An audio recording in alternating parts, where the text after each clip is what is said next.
Am I the a-hole for uninviting my brother for my wedding? I am marrying my brother's best friend. When my partner and I told my brother we were dating, he was happy. He was happy that his best friend and his favorite sibling were together. But when we told him we got engaged, things changed. He became sour. He didn't even congratulate us. Throughout the entire wedding planning process, he made negative comments about everything and kept making jokes about what a terrible wife I'll be and that my partner should run while I can. My family and my partner all acted as if he was just joking. When we were 3 weeks out from my wedding, my brother asked me to come over to his place by myself. When I got there, he told me I needed to cancel the wedding. He kept saying he can't tell me why, I just need to cancel it. I was getting worried. Maybe he knew something about my fiancé and he was protecting me. But he denied it. He said my fiancé is great, but that I need to cancel it. As a joke, I said, "It sounds like you're in love with him," and admitted that he is. I was taken aback and didn't know what to say, so I told him he was uninvited from the wedding and left. When my family and my fiancé's family found out I uninvited him, he told them it was because he insulted me. So everyone thought I was just being dramatic and I'll get over it. It's now a week away from the wedding and my fiancé keeps telling me to call my brother and sort it out.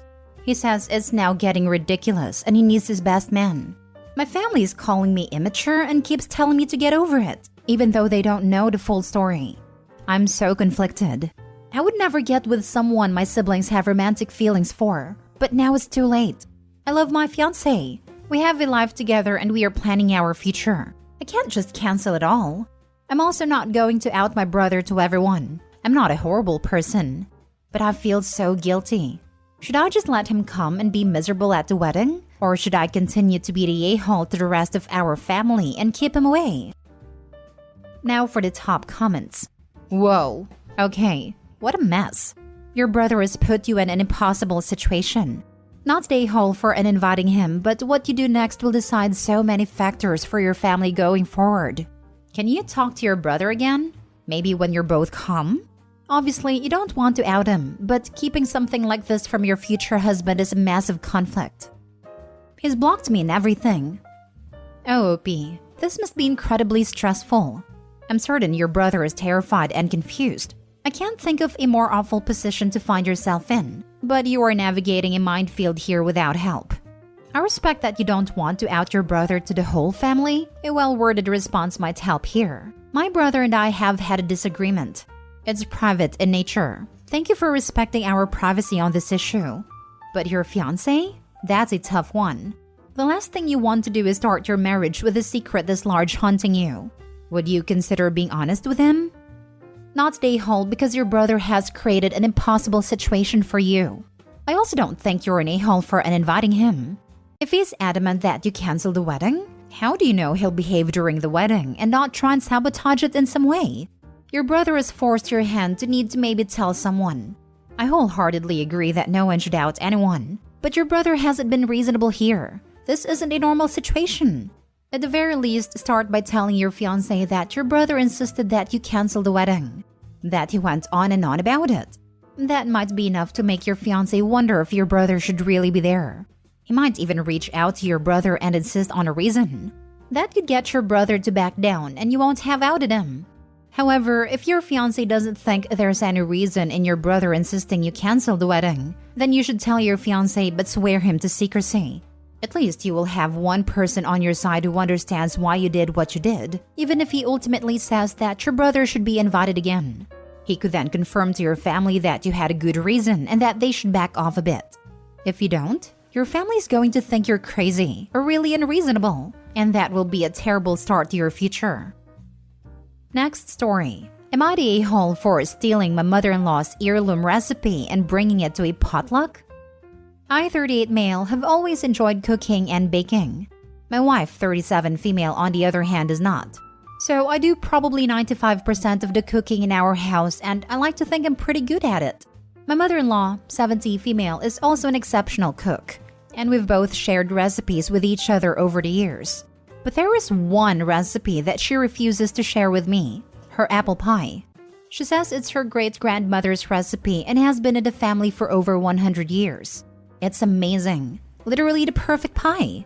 After years of her making it and refusing to share the recipe, I stopped asking. But I started experimenting on my own, trying to reverse engineer it and recreate it. I did this by taking a slice home every chance I could so that I could use it as a taste test. It took a lot of test runs and failures, but this year is the closest I have ever gotten to recreating it. It's not 100% there yet, but it is damn close. I know I'm still missing something, but I haven't figured out that final piece yet. Now, my wife's family had a potluck get-together this past weekend because mother-in-law had a fall. She's fine, just bruised. She was just kind of scared by the whole ordeal. She had to go to the hospital to make sure nothing was broken. She wanted people to get together so that she could have some comfort. Since she's not able to do too much physically, I offered to bake apple pie and bring it. So I made an apple pie as close to mother-in-law's recipe as I possibly could. Again, not 100% recreation, but really close. When people started having desserts, a few people made comments about how amazing it was that mother-in-law was able to still cook her apple pie after what happened. Mother-in-law looked confused and said that she didn't make her apple pie. I said that I made it and tried to recreate mother-in-law's recipe. Mother-in-law said I couldn't have made it exactly like hers because she never gives out that recipe. I told her I didn't use her recipe. I've just been trying to recreate it the past few years. She tried a slice and immediately accused me of stealing her recipe somehow. I reiterated that I never got her recipe. I've just been trying to reverse engineer it, and that I know it's close but it's not there yet and something is still missing. But she was convinced that I stole her recipe somehow, and it started a fairly big argument that ended with me being asked to leave. My wife ended up staying behind to calm things down before coming home. When she got back, she was angry at me too.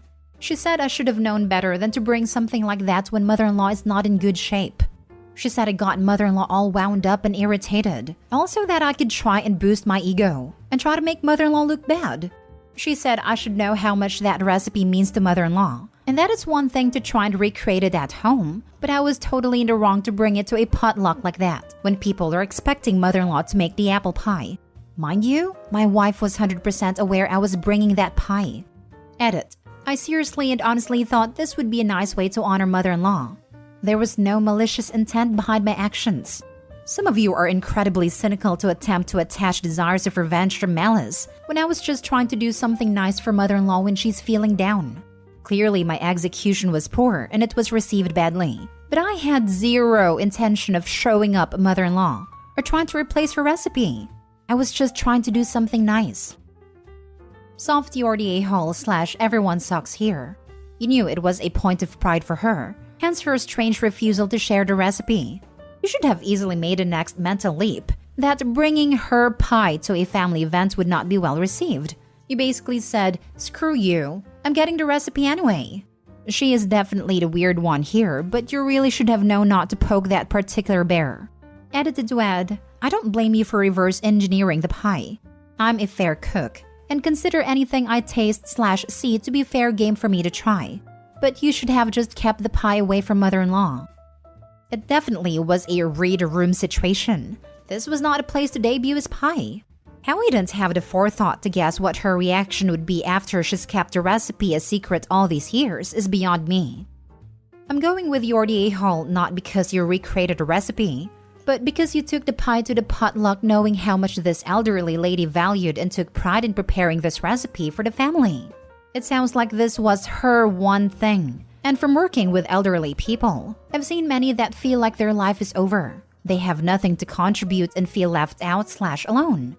This was something that made her happy. It was something that made her feel like she was still special. And you had to go take that from her.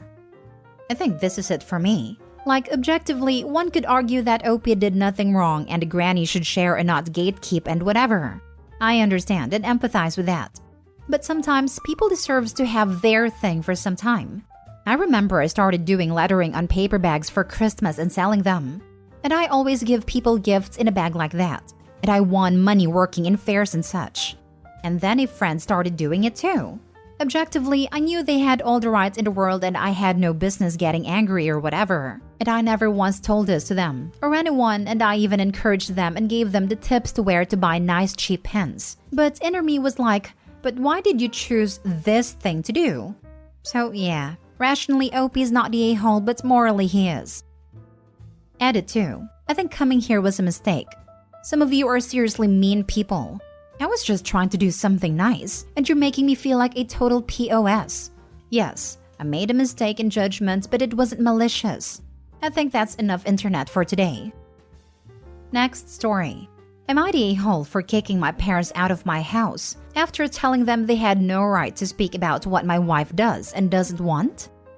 I, 30 male, am married to my wife Ellie, 29 female, and we are expecting our first child later this month. Background? Ellie and her brother Leo and late brother Josh were raised by my mother-in-law.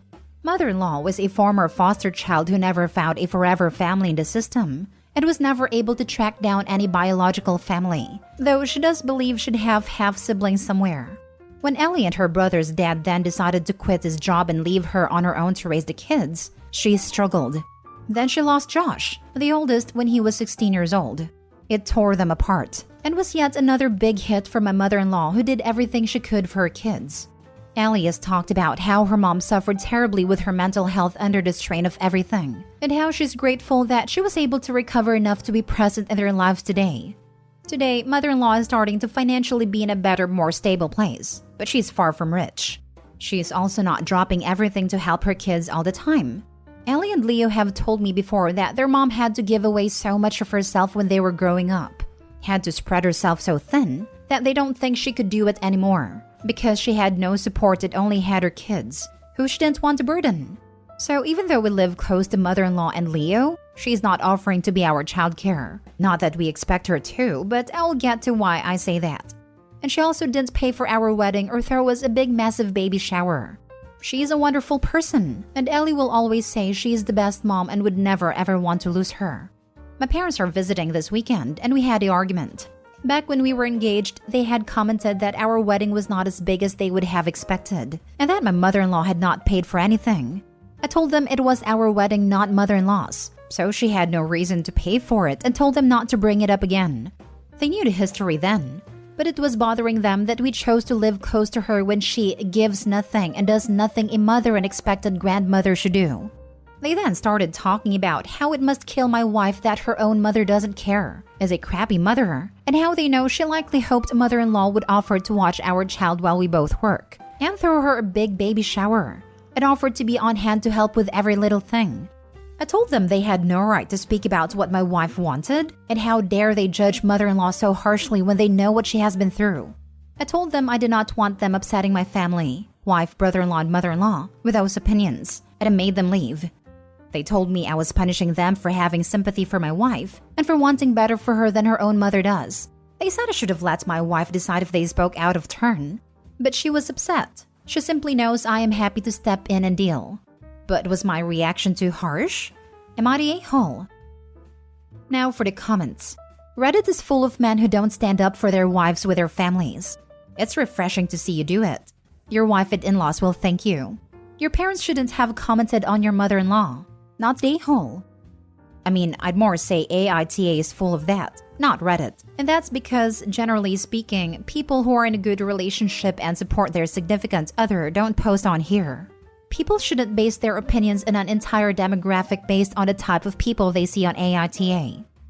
I always believed, and still do, that it is the job of each partner to rein in their own parents. Not the a-hole. You did what you had to do.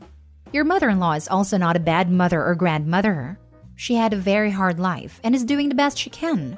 Your parents, however, are a-holes for judging her and pitying your wife. Last story. Am I the a-hole for not forcing my parents to invite my fiancé to their upcoming Christmas party?